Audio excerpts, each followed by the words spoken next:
తమ్ముడు బాగానే బాధపడతాడు కదని అన్న. ఏం చేయాలి చెల్లె, అది బాధే మిగిలిచ్చిందే. మేము దానికి పెళ్లి చేయను అన్నట్టు, దానికి పెళ్లి వచ్చినట్టు పెద్దది ఉండగానే చిన్నది పోయింది. మా ముఖం ఎడబెట్టుకోవాలని తెలుస్తలేదే. పుల్ల సన్నగుండ పుల్ల గిట్టెందుకు చేసిందో ఏందో. అది గిట్లా చేస్తుందని మేము అసలు అనుకోలేదురా.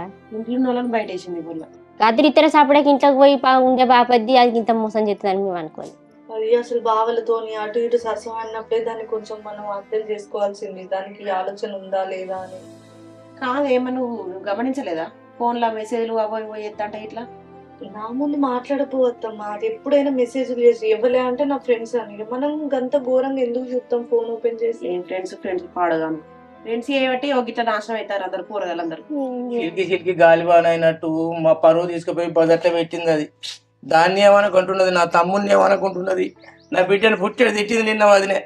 నీకు తెలియదా, నీకు సోయలేదా, అది చిన్నది ఏం చేస్తుందో తెలుస్తలేదా అని దీన్ని తిట్టబట్టింది. ఇక అదేం చెప్తుంది కానీ ఇంట్లో మీరందరూ ఇంతమంది ఉండి కూడా చూడలేకపోతుంది. అదేం చెప్తుంది చెప్పు.